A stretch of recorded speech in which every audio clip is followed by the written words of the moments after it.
Olá para todos que estão fazendo parte desse nosso curso de Biossegurança e Cidadania. Eu sou o professor Ciro, estou aqui com o professor Ricardo. Diga um oi aí, professor Ricardo. Oi, tudo bom, gente? E nós vamos fazer aqui uma aula dialogada que vai ajudar todo mundo a aprender um pouquinho mais sobre artes. Eu vou dar continuidade ao componente de arte com essa aula de hoje. Então, eu vou compartilhar aqui uma apresentação do PowerPoint que foi feito especialmente para essa aula. E a partir dela, nós vamos conversar sobre 2 tópicos do programa do nosso curso. Só um instantezinho. O Teams é um pouquinho lento aqui no meu computador, mas agora vai.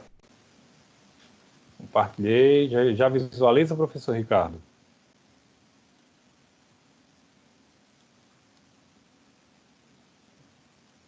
Já está visualizando, professor Ricardo? Estou sim, pode seguir.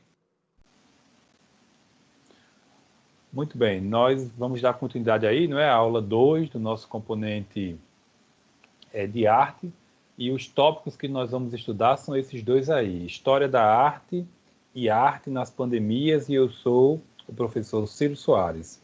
Como é que a gente vai estudar esses 2 tópicos, né? História da Arte e a Arte nas Pandemias. Nós vamos estudar ao mesmo tempo e vamos conhecer um conjunto de obras de arte, e nossa atenção vai ser em pinturas, vai ser em quadros, que nós vamos estudar, e alguns pontos da história da arte vão servir, enfim, de marco para nós entendermos um pouquinho e aprendermos um pouquinho mais sobre como ler obras de arte, tá?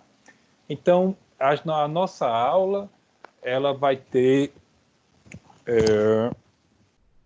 alguns objetivos nossos como professor de orientar o aprendizado de vocês, e o objetivo de vocês de buscar aprender ao longo dessa aula, tá?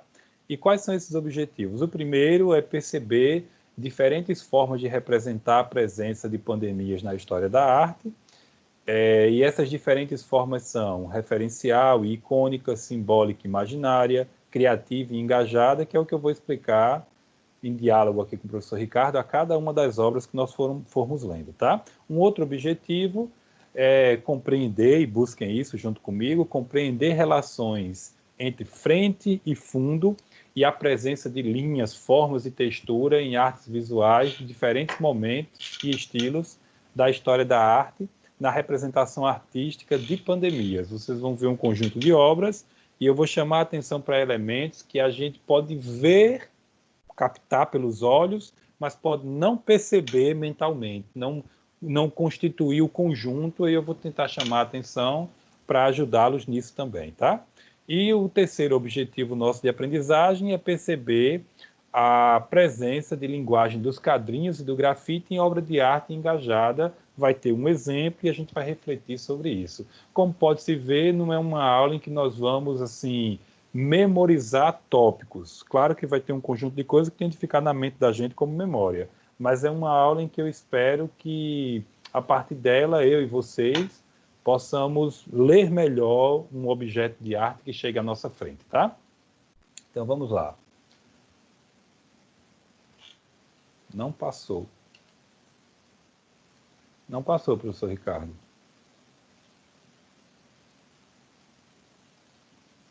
Na barra de espaço? Também não. Passou agora. É. Então, eu peguei 2 textos cuja referência está ao final da nossa apresentação, e esses 2 textos já deram para mim um levantamento de obras de arte retratando pandemia, e outro um artista que está atuando agora em Portugal, um chinês que mora lá, e a gente vai conhecer a obra dele, 2 exemplos ao final, como último ponto da nossa aula, e as referências estão lá. E eu acrescentei informações para a gente entender melhor e alcançar os objetivos nossos de aprendizagem, tá? Então, olha só, os artistas, eles revelam em seus quadros o caos e a esperança das populações em tempos difíceis, tá? Então, essa pandemia, as pandemias que ocorreram ao longo da história, né, assim como ocorre agora com O coronavírus não é novidade e as artes plásticas, né, elas representam isso. Mais especificamente, a gente vai olhar aqui para pinturas que representam isso, tá? Então, veja só, a arte, nós vamos pensar aqui, para nós, uma definição de arte como sendo a representação do ser humano e a representação da vida como um modo geral. Essa representação, ela pode ser, assim, mais próxima daquilo que a gente vê, daquilo que é realidade, aí você vai ter uma arte referencial, icônica, ou ela vai ser uma arte mais imaginativa, mais distante do que a gente vê no cotidiano, que a gente vai dizer que é uma arte mais simbólica, tá? Então, observem esse quadro que aparece na nossa apresentação e vocês vejam que cada figura dessa aqui, por óbvio, sabemos, não é um ser humano, por certo sabemos que esses objetos que estão aqui no ombro dessas figuras, né, também não são caixões, mas são representações de caixões. E são representações que se aproximam do que seria um caixão se a gente visse. Por isso a gente vai dizer que isso é uma arte mais icônica. Ela é uma arte mais referencial, porque essa cena que já já a gente vai descobrir do que se trata, se você visse alguém cavando buraco, levando o caixão nas costas, perto aqui, olha, de uns matinhos, né? Então, essa imagem se aproxima de uma fotografia dessa cena cotidiana. A esse tipo de arte, vocês anotem, é uma arte referencial, é uma arte icônica. Quando você tem uma imagem na arte que se assemelha com o que ela representa, é porque isso é o que se chama de ícone. Então, aqui na história da arte, né, lá no ano 1343 e 1353, ocorreu a chamada peste negra, também chamada peste bubônica, que é uma doença que o professor Ricardo pode entrar para comentar, para me ajudar. É uma doença causada pela lêndia de rato, né, um parasitazinho do rato, e a população daquela época não tinha a menor ideia o que estava causando tanta morte, tanta doença, e uma parte da população da Europa morreu, um percentual muito grande. O professor Ricardo quer comentar alguma coisa? E a estimativa é que dizimou metade da população da Europa, né? Então a gente tinha ali o hospedeiro, que era um rato, uma ratazana preta, e o vetor, que era a pulga, do rato, né? Então transmitia assim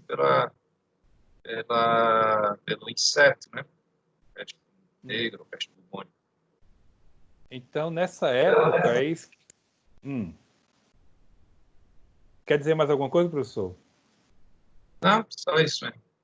Pronto, então como é uma época em que as técnicas, né, a maneira de resolver, a maneira de fazer algo ainda não estava tão desenvolvida em matéria de arte, eu quero que vocês observem o seguinte, que aqui nós temos um só plano. Você tem tudo aqui em primeiro plano. Você veja que a gente mal percebe a diferença entre quem está num ponto do quadro e quem estaria mais ao fundo. Não tem um trabalho assim de você ver uma figura mais na frente e outra mais distante. É tudo muito plano, entenderam? E observe como o texto que eu selecionei para cá, ele diz, olha, as feições sofridas e de luto intenso são a marca da obra. Então, se vocês puderem olhar melhor essa obra com uma outra imagem para ler ainda melhor, certo? Vocês podem ver aí, o nome da obra é Cidadão de Tournai enterrando os mortos durante a peste negra, e é uma pintura de 1343. Vocês vão ver o semblante deles de luto, de dor. O que é luto? A definição que vai ficar didática para nós aqui é que o luto é uma dor por algo que a gente perdeu. E a gente sabe o que foi perdido.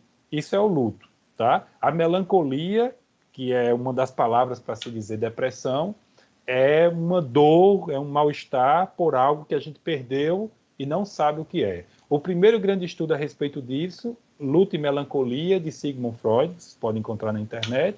E quem quiser ler o livro da dor e do amor, de Juan David Nasio, também ajuda, tá? A entender essas noções. Então, esses semblantes aqui sofridos, né? Com essa figura, essa imagem aí que vocês podem ver que tenta representar o máximo possível uma cena cotidiana de pessoas enterrando seus mortos por causa da peste negra, tá? E aí a história da arte, o tempo foi passando, o ser humano foi estudando mais, foi criando outras formas de representar a si e de representar a vida, tá? Então vejam que agora a gente chega a uma arte, que aqui é uma arte considerada arte bizantina, do Império Bizantino, né? Essa aqui, você já vai chegar a um outro momento em que artistas intelectuais pensam em como fazer arte. Você já chega à chamada arte simbolista, tá? O que eu queria que vocês olhassem para essa figura e, se porventura não estiver tão bom de ver no celular, enfim, que vocês deem um Google e olhem, ou depois, ou agora mesmo, tá? Mas aqui eu consigo ver enquanto gravo a aula muito bem. Você tem, o nome dessa obra é A Praga, ela é de 1898, tá? Agora vocês vejam aqui, na horizontalidade, você tem um ser alado com uma cauda aqui, a gente não sabe que ser é esse, tá? Você tem aqui uma figura, olha, de uma caveira olhando para o infinito, o olhar dela sai da tela, mas não é para baixo, é para cima. Na mão dela tem uma foice e aqui tem pessoas caídas no chão. Nessa representação você já consegue perceber uma figura de frente em uma relação com um fundo, aqui como uma fumaça, um nevoeiro, e lá no final casas, e se olhar por baixo do ser alado, você vê o que se chama de perspectiva. Isso aí é preciso fazer um cálculo de como ocupar o espaço da tela, para nós, como aqueles que olhamos a tela, podermos ver como se estivéssemos diante de uma rua e esse ser alado aqui na nossa frente voando aí, tá? Então, observem que aí nós já não temos mais uma representação do cotidiano. Já não é mais uma arte icônica ou referencial. Porque o que essa foice e essa caveira aí representam para a morte, não necessariamente poderia ser para a morte. Apenas se entende que seja a praga, digamos assim, que é esse ser alado junto com essa caveira matando as pessoas, isso é uma forma, digamos, mais imaginativa de representar esse dado da vida que é contraditório, mas é isso, né? Esse dado da vida que é a presença da morte, professor Ricardo, e que num cotidiano de mais de um momento que não o nosso, isso ocorreu. Então vamos ver aqui umas informaçõezinhas a mais, né? Essa representação aí, ela é exemplo do que se chama de arte simbolista, né? A arte simbolista começou na França, vai para a Europa, chega até o Brasil também, tem poesia, mas aqui nos interessa pensar esse quadro, né? Tem um interesse pelo mórbido. O mórbido é aquilo, digamos assim, que assusta, pelo monstruoso, tá? Pelo que choca, né? Pelo que causa espanto. Ela faz a rejeição da racionalidade. Veja que é como se fosse aqui quase que um pesadelo essa imagem, né? Não é o mundo real nosso, né? Em que as pessoas estariam ali morrendo, mas é um mundo ficcional, né? É um mundo imaginativo, né? E por isso ela que faz um desapego ao materialismo. Não é esse mundo aqui da matéria que interessa, mas um outro, né? E aí ela presta atenção à espiritualidade, tá? São esses elementos que vocês podem observar aí nessa obra. Então, vem aí uns dados históricos, né, da história da arte, para a gente aprender que esse autor, não é, ele pintou ainda sobre a peste burbônica, é ainda um quadro que representa a peste negra. Ele apresenta a morte sentada em uma espécie de criatura alada, né? E o autor dessa pintura aí é Arnold Böcklin, e ele viveu aí de 1827 a 1901, tá? Então, segundo os historiadores, ele inspirou-se nas notícias sobre a praga que surgiam na Índia, né? Em 1898. Então, a partir das notícias, inspiração aqui, entendam que não é como a visão romântica de arte, que é uma energia, professor, que surge no seu coração, e o senhor vai lá e diz, subi no pé de coentro para ver o meu amor passar, meu amor passou, eu desci. Não é nesse sentido. Inspirar é no sentido de que o instigou a buscar elementos simbólicos da cultura e trazer a representação aí da praga dessa maneira que a gente acabou de ver, né? E essa representação da morte como uma caveira que ceifa as vidas, ela vai passando os séculos, né? Até hoje tem muita imagem aí contemporânea na internet que a gente pode encontrar, tá? Então vamos para um outro momento, avançando um pouquinho mais e conhecendo outro ponto da história da arte que se chama a arte expressionista, né? Que ela já não está mais interessada em fazer uma fotografia do cotidiano, mas ela também não está interessada em trabalhar com algo que seja meramente imaginativo. A partir do momento em que surgiu, professor Ricardo, uma técnica, uma maneira de solucionar o problema de como eu representar, imaginar com imagem a vida, quando surgiu a fotografia como uma máquina que produz essa imagem, o artista precisou criar outras formas de representar. O grande artista já não é mais aquele que sabe fazer um rosto perfeito, porque o rosto perfeito a máquina fotográfica vai lá e faz. Então os artistas eles acabaram fazendo outras coisas e uma delas é o que se chama de arte expressionista. Vocês vão observar aqui nessa pintura, né? Além da marca das cores, eu quero chamar a atenção para uma outra coisa, e eu repito, caso no seu celular, caso por agora não consiga ver bem, mas você já ouviu falar do quadro A Família Expressionista, e você pode ir lá, colocar no Google e ver melhor. Eu vou chamar a atenção aqui para a ênfase que é dada à centralidade dessas figuras, tá? Elas estão um tanto quanto bem no centro, né? Para nós fixarmos o olhar nelas. E observem que o que é atrás do fundo não está apagado no sentido de não existir, mas está completamente como uma coisa de menor importância. E vocês vão observar um dado nessa imagem que nos outros não foi tão trabalhado assim, que é a textura. Eu vou definir textura para nós aqui como sendo aquilo que na imagem me dá a impressão de sensação do tato, sensação tátil. Tá? Então você olha para esse quadro e você consegue ver o corpo, as linhas do corpo, né? Enquanto que outro, para o caixão, eram linhas retas, né? Enquanto que para o ser alado, que a gente acabou de ver, a gente mal consegue perceber assim a definição de linhas, é como se fosse uma imagem esfumaçada, né? Enquanto que nesse outro quadro aqui, nós temos as linhas bem acentuadas aqui, para quem estuda matemática, né? Os ângulos obtusos, enfim, dá para perceber muito bem a linha dos desenhos aqui, dá para perceber muito bem. Nessa outra obra que nós estamos pensando agora, nós conseguimos ver bem o contorno das linhas, mas para dar uma sensação de textura, né? Então eu diria para vocês que esses corpos estão aí quase que como numa cena dramática. E eu falava para vocês que o luto é uma dor que a gente sente quando perde algo, as energias que estavam para aquele algo, elas são redistribuídas na nossa mente, no nosso ser como um todo, e a gente acabava sofrendo muita dor com isso.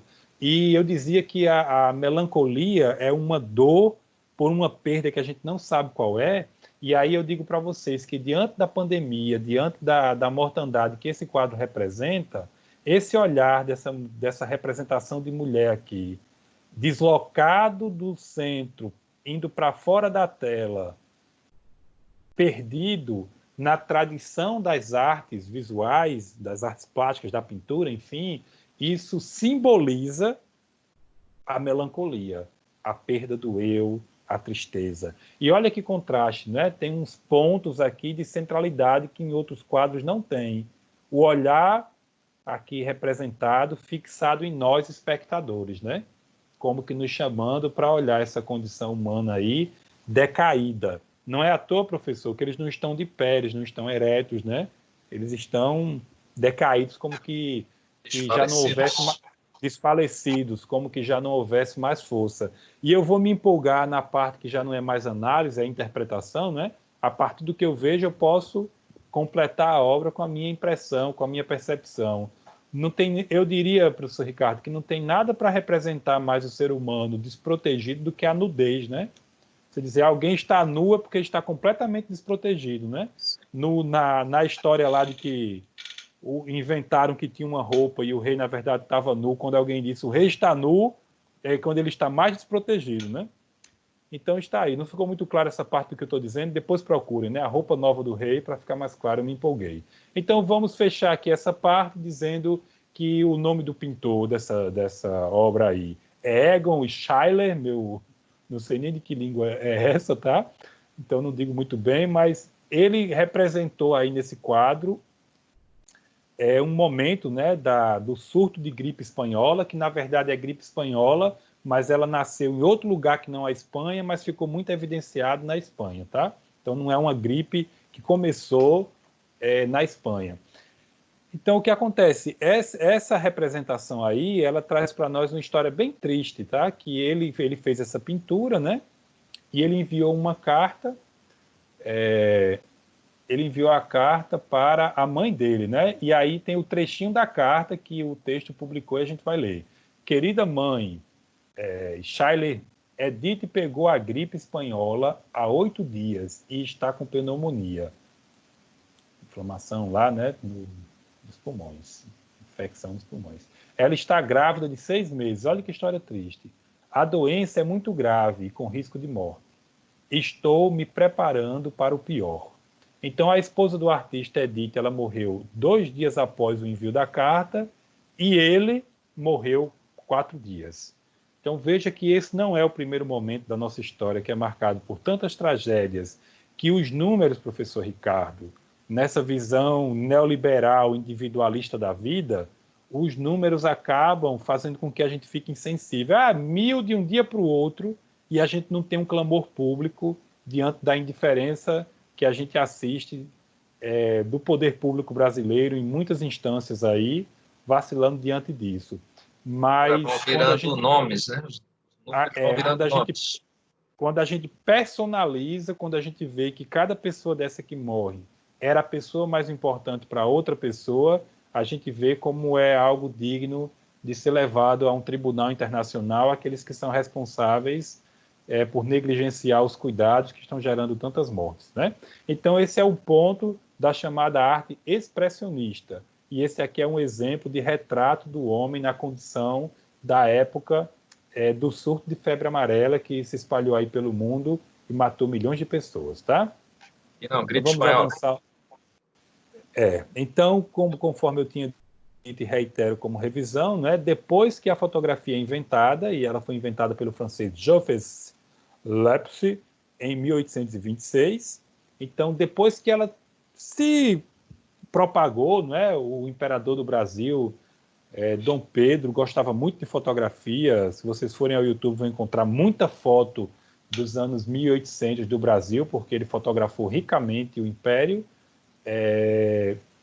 Assim como se vocês forem procurar imagens do século XVII, vão encontrar ricamente a Recife, do Maurício de Nassau, muito bem retratada, numa época em que não tinha divisão entre arte e ciência, não era a visão que a gente tem hoje do que é arte, do que não é arte.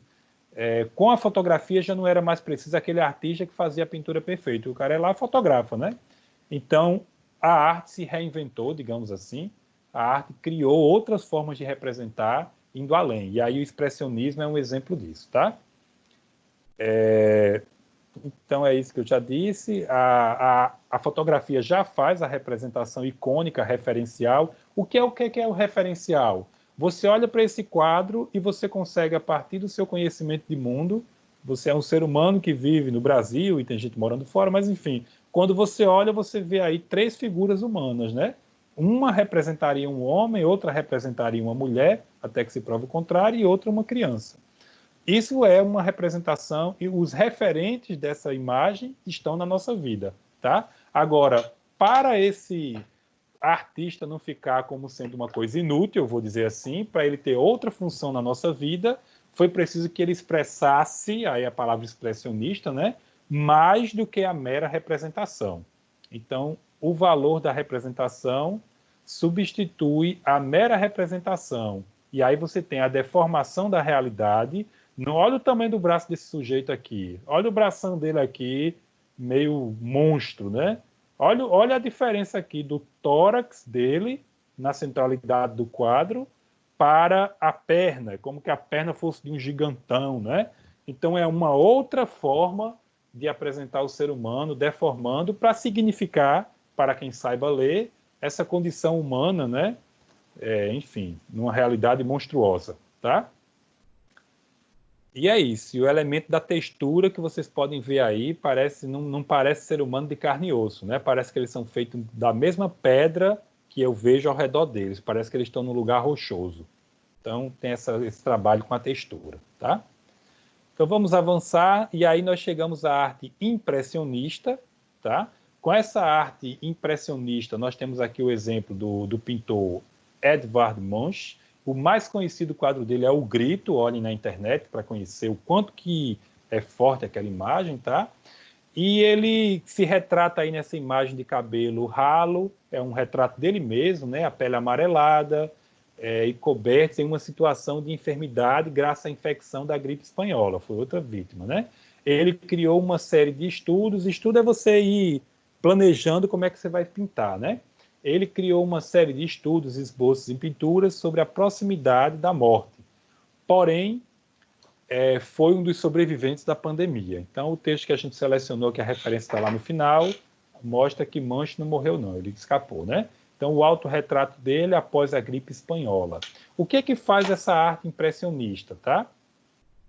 Esse norueguês impressionista, o que é que ela faz? Não está passando.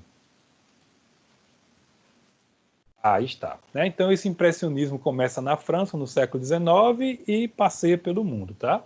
Ele traz as impressões da luminosidade. Você veja que está muito longe de ser um mundo imaginário, como é o quadro A Peste, e também está muito longe de ser uma mera fotografia do cotidiano, como é a primeira imagem lá de pessoas enterrando outras pessoas. Tá? Então, você já tem aí uma outra proposta, que é o trabalho com os elementos visuais, tá? Como uma mera sugestão. A partir das impressões que o pintor vai deixando, nossa percepção capta e consegue apreender até certo ponto o que está ali representado, tá? Então é o trabalho com a cor, é o trabalho com a sombra, que faz a captação dos nossos sentidos, né? Captações sensoriais. Eu diria, diante de uma imagem dessa, que o grande lance não é símbolo e não é dramatizar como aqueles corpos lá estavam dramatizados, né? Mas é o trabalho com as formas da arte. Você consegue ver que é um homem de uma certa idade,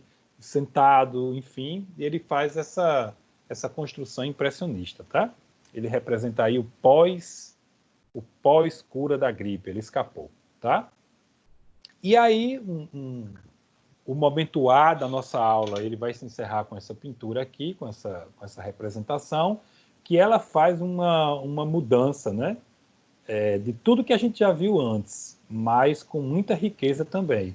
Ela faz uma mistura de quadrinhos. Quem tiver a curiosidade, põe no Google e leiam aí tirinhas. Pode ler tirinhas da Mafalda, tirinhas do Aga, tirinhas, enfim, da Folha de São Paulo, pode colocar lá Aline. Tá? Então, a tirinha é uma historinha em quadrinho que tem 2, 3, 4 quadrinhos pequenininhos e conta uma brevíssima narrativa. Tá? Então, esse artista, o nome dele é Keith Haring, já é algo bem próximo a nós, ele é do século XX, tá? Viveu de 58 a 1990. Ele pintou esse quadro quando ele foi diagnosticado com AIDS, e a obra mostra a falta de conhecimento sobre a doença, que por muito tempo, preconceituosamente, foi chamada de praga gay. Tá? Achava-se que era uma doença de gay e ficava se rotulando, como querem colocar aí, doença chinesa, praga chinesa, né? Para o coronavírus. Então, o quadro mistura elementos visuais com linguagem verbal. Linguagem verbal é que tem palavra, certo? Então, ele diz assim, olha, eu vou traduzir. Ignorância é igual a medo. Quando você ignora algo, é sofrimento, né? Fear é sofrimento, né? Medo. Então, ignorância é igual a medo, né? E silêncio é igual a morte, né? Aí ele diz assim, lute pelo ato contra a AIDS. Então, observa que coisa interessante. O ser humano aqui, ele é ignorante, ele tem medo. Olha aqui, no primeiro elemento dessa imagem aqui. que você tem um quê de icônico, que é um ser humano aí, mas você não consegue perceber se é adulto, se é criança, se é homem, se é mulher, se é preto, se é branco, porque é um amarelo aí muito vivo, as cores muito intensas, né? Cores fortes aí, cores quentes, tá? Então, o primeiro não está vendo, e tem um X aqui, como se diga, proibido de ver, ou privado de ver. O outro com a mão na região onde seriam os ouvidos, né? Privado de um outro sentido, que é o de ouvir e também de falar, né? Então, esse sujeito, na leitura que eu vou fazer interpretativa agora, não é mais uma análise, a análise é quando eu mostro, né, que o traço aqui é um traço como se fosse manuscrito, o sugere como se fosse a mão, ou pichado, é como se fosse uma arte de rua, né, como se fosse um grafite que alguém faz na parede, né, sem maiores cálculos, com uma certa espontaneidade. Então, isso é a análise dos elementos que você deve perceber para poder compreender o objeto artístico. Agora, quem fica aturdido, quem fica desnorteado com a ignorância é o próprio sujeito que é ignorante, embora acabe gerando ataque, né? Então, esse objeto artístico aí, ele mescla linguagem verbal com não verbal, ele faz essa representação de quem é ignorante como um perturbado, e ele é um objeto de arte que se diz que é engajado em favor de alguma questão social. Ele está, digamos assim, dedicado a defender alguma questão social, tá? Então, esse artista, ele fez cartoons. Cartoon são textos de humor curtos, tá? E que tematizam alguma questão da vida. Quem quiser saber mais, joga no Google Cartoon e vai se divertir muito, tá? Então, esses bonequinhos, eles já fazem parte da nossa vida, do nosso imaginário. Quando a gente olha para esses bonequinhos aqui, a gente já vê a representação humana, né? E ele fez uma arte urbana, ele pintou as ruas lá por Nova York, nos Estados Unidos, onde ele vivia, tá? E é uma arte hieroglífica, digamos assim, né? Você olha para esse bonequinho aqui e não precisa escrever assim: esse ser humano não está vendo, então ele está desorientado e com medo. Não, quando você olha, professor, já tem a imediatez da linguagem visual. Você não precisa escrever, ele já funciona na sua cabeça, né? Então tem um quê, os estudiosos da obra dele dizem isso, né? Um quê de hieróglifo daquela linguagem lá dos egípcios, tá? Enfim, então quando as pessoas estão com seus sentidos obstruídos, né? Elas acabam sentindo medo e esse medo deixa as pessoas perturbadas, né? Os anos 90 também assistiram a Pode-se dizer que foi uma pandemia, professor, de AIDS? Ou foi uma Foi sim, epidemia? principalmente nos anos 80, né, na virada para os anos 90, né, tinha medo mesmo de contaminação, se teve que ter uma mudança mesmo de hábitos, né, Uhum. de, de Houve viver um mesmo, né, tempo, das houve pessoas, um né. tempo em que as pessoas iam para se relacionavam com maior liberdade, né?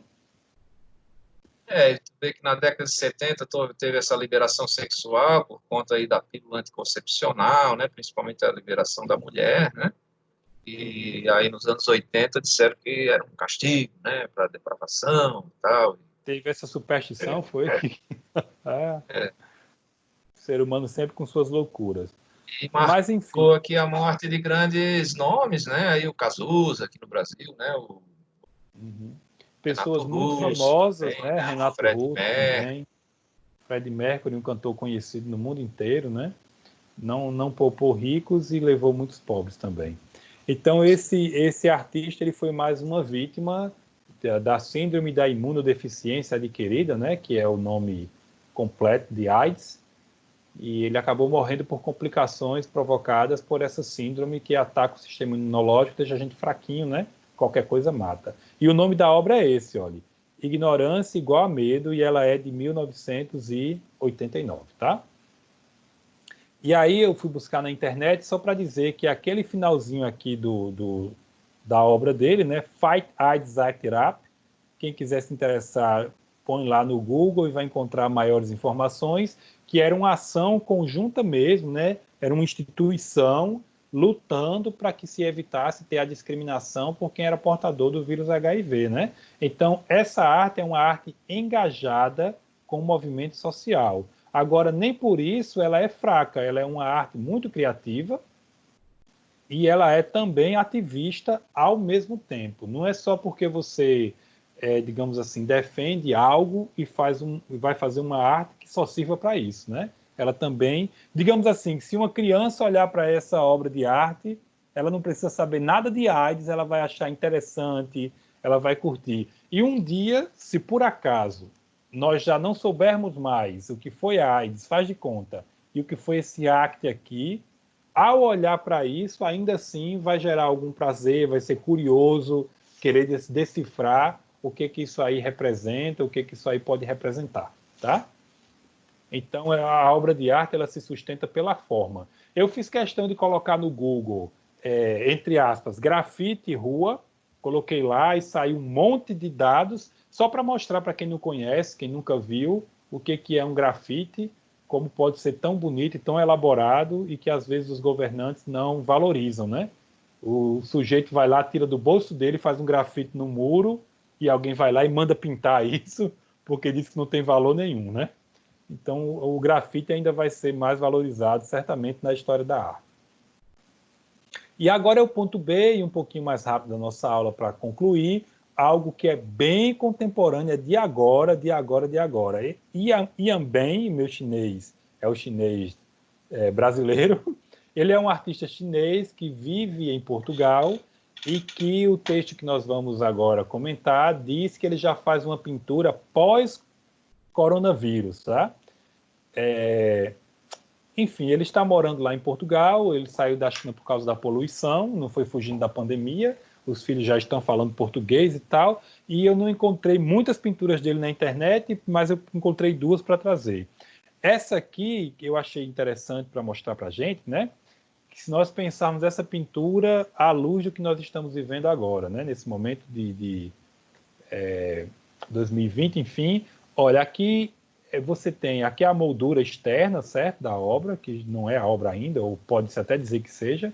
As molduras são tão bonitas e importantes, né? Você veja que é como se fosse de alumínio. Me parece aqui pela luminosidade e tal que é de alumínio. Aqui é o artista, né? Então, aqui é como se você tem a parte escura, né? Vocês podem ver aqui dentro da moldura, que já é a pintura propriamente dita. E começam a aparecer elementos aqui que a gente consegue recuperar do que se trata, da esquerda para a direita, de cima para baixo, né?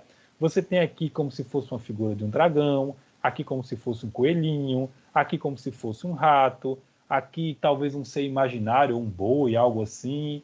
Aqui me parece um rato também. Aqui você tem um cavalo, um unicórnio, ou algo imaginário assim. Aqui você tem como que uma cobra mais gigante, né, que não rasteja, mas anda. Enfim, aqui como que um macaquinho é um elemento icônico, né? Parece até aquele macaquinho emoji que a gente tem no celular. Aqui, como é o nome desse bicho, professor, que eu esqueci, o senhor disse? É um cabrito montes. Um cabrito montês, né? Aqui uma ave. Pode até ser que isso sejam elementos, todos eles da cultura chinesa, pode ser que seja representação do horóscopo chinês, eu não procurei para fazer maior análise, mas o que eu quero dizer para vocês é que quando a gente olha para uma obra desse, nesse momento, e percebe que tem um primeiro plano aqui, diante de nós, como sendo quase que como um portal, e que representaria uma realidade, que ao adentrarmos, nós temos uma outra realidade nebulosa, e que a gente mal vê o que tem lá, e o professor Ricardo conseguiu ver uma coisa aí. Descreva, professor, aqui. O que é isso aqui? Aqui no centro é o cabrito montes, ó, o chifre em cima, na horizontal, aqui o rosto, o focinho. Da maneira como eu estou Na esquerda desenhando, o né? Aqui o olho, olho, aí né? o olho. Aqui o outro olho. Claro, uma Enfim, coisa que a gente não sabe o que tem por trás, numa névoa, né? Uma é. figura meio Então diabólica, assim. eu diria como um exercício didático e para mim, para eu, depois dessa aula, procurar aprender ainda mais, né, que já que é uma leitura de pós-pandemia, é como se estivesse dizendo para a gente que a gente não sabe bem com o que vai se deparar ao passar por esse portal. Mas, para ler melhor essa obra, tem de ultrapassar esses elementos que aí é o que eu estou conseguindo fazer com vocês, né? De mostrar esse contraste aqui entre o negro e o branco com o azul, não é? É de perceber o contraste dessas formas icônicas muito nítidas. Aqui seria muito próximo do que para nós é um macaquinho. Aqui muito para nós, próximo do que para nós é um carneiro montês, aqui muito próximo do que para nós é um cavalo, tem toda uma dimensão interior como um portal que a gente não sabe no que vai dar. E a interpretação fica por conta de cada um de acordo com os elementos que tenha, tá? Então esse artista, ele pintou também esse quadro, e agora eu vou bem mais rápido, tá? Você veja que são 4 quadrados, né? 4 quadrantes, emoldurados por uma espécie de elipse, por algo como circunferência, né? E vocês podem dar um zoom ou colocar na internet o nome do artista e ver de mais de próximo para poder visualizar bem. Aqui nós temos várias pecinhas, elas estão organizadas de modo um tanto quanto simétrico, né? Formando linhas. A nossa percepção vai juntando tudo, de maneira que esse conjunto de pecinhas, na disposição que está, chega até nossos olhos, através dos nossos sentidos, nossa mente fecha a imagem como sendo uma representação de um rosto. E aqui eu teria 4 representações de rosto, eu lembro do nosso modo de dizer, né? Os 4 cantos do mundo. Nos 4 cantos do mundo, todo mundo de máscara, aqui é a representação da máscara, e não tem como a gente distinguir se é homem, se é mulher, se é preto, se é branco, de que país é, e é uma arte que está completamente vinculada a essa nossa cena social da atualidade, tá? E agora chega uma parte mais rápida, apenas para quem não sabe o que é mosaico, que eu vou dizer para vocês que essas pecinhas são peças mosaicas, que são aqui pintadas, tá? Então, a mistura de linguagem, né? O mosaico ele é feito com pedrinhas, né? Com caquinhos, com fragmentos, né? Que podem representar um rosto, uma história, enfim, ou pode ser simplesmente um desenho como esse aí, de uma espiral, né? Abstrata, enfim. Então, aqui eu vou trazer para vocês exemplos de mosaico, só para ilustrar a aula e a gente concluir, tá? Veja que aí é um mosaico romano, que mostra toda uma solenidade, uma guerra, enfim, parece um desfile, né? Vocês podem olhar com mais calma.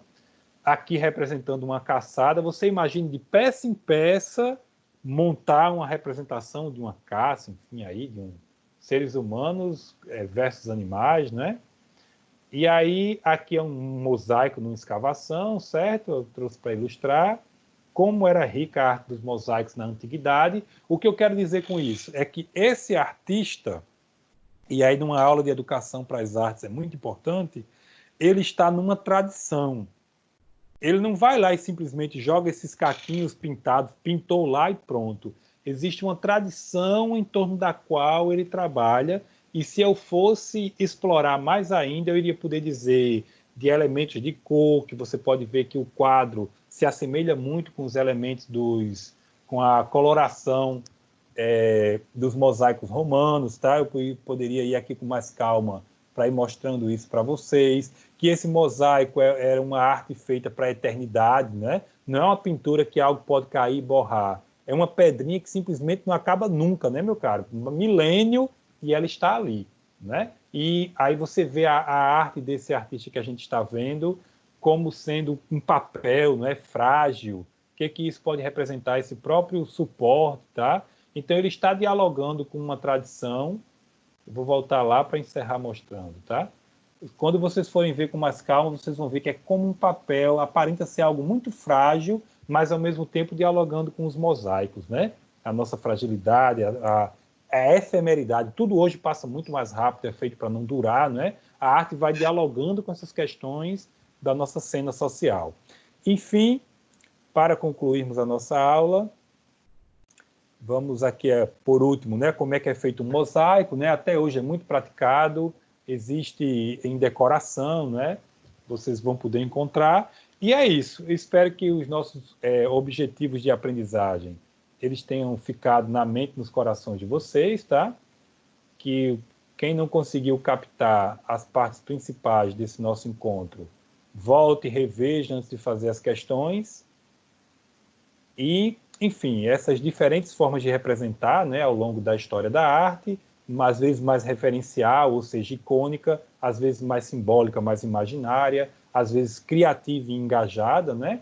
E enfim, os diferentes momentos e estilos, né, que a gente pôde ver, o impressionismo, o expressionismo, a arte bizantina, né? Até essa nossa contemporaneidade, que a gente ainda não tem um nome para essa arte desse chinês que mora em Portugal. E, enfim, se vocês perceberam aí como a mistura de linguagens ocorre, né? Numa pintura, mosaico, numa outra pintura, palavra escrita, né? O grafite, ao mesmo tempo, é grafite, ao mesmo tempo é tirinha, e ao mesmo tempo é um ato em favor da defesa da vida, tá? Então, essa é a nossa aula número 2, e espero que vocês tenham conseguido compreender aí a nossa reflexão. Valeu pela atenção a todos. Aí abre para se despedir, né, professor? Isso, muito bem, parabéns, é isso aí. É assim? Ótimo. Deu certo? Pois um abraço a todo mundo. Valeu, até a próxima. Abraço.